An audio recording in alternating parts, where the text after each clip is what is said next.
ಸುದ್ದಿಸಾಕ್ಷಿ news ಚಾನಲ್ಗೆ ಸ್ವಾಗತ.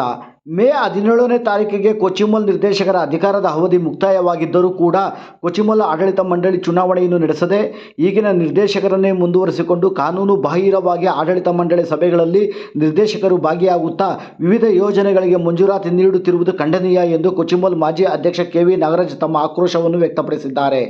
ಅವರು ನಗರದ ಪತ್ರಕರ್ತರ ಭವನದಲ್ಲಿ ತಾವು ಕರೆದಿದ್ದ ಪತ್ರಿಕಾಗೋಷ್ಠಿಯನ್ನು ಉದ್ದೇಶಿಸಿ ಮಾತನಾಡುತ್ತಿದ್ದರು.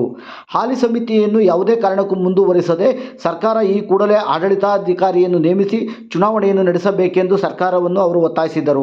ಪತ್ರಿಕಾಗೋಷ್ಠಿಯಲ್ಲಿ ಉಪಸ್ಥಿತರಿದ್ದ ಕೊಚ್ಚಿಮಲ್ನ ಮಾಜಿ ಅಧ್ಯಕ್ಷ ಎಸ್. ರಮೇಶ್ ಮಾತನಾಡುತ್ತಾ, ಸರ್ಕಾರಕ್ಕೆ ಪ್ರಜಾಪ್ರಭುತ್ವದ ಮೇಲೆ ನಂಬಿಕೆ ಇದ್ದರೆ ಈ ಕೂಡಲೇ ಚುನಾವಣೆ ನಡೆಸಲು ಮುಂದಾಗಬೇಕೆಂದು ಆಗ್ರಹಿಸಿದ ಅವರು, ಸರ್ಕಾರ ಹಾಲು ಉತ್ಪಾದಕರಿಗೆ ನೀಡಬೇಕಾಗಿರುವ 8 ತಿಂಗಳ ಪ್ರೋತ್ಸಾಹಧನವನ್ನು ಬಿಡುಗಡೆ ಮಾಡಿ ಹಾಲು ಉತ್ಪಾದಕರ ಹಿತ ಕಾಪಾಡಬೇಕೆಂದು ತಿಳಿಸಿದರು.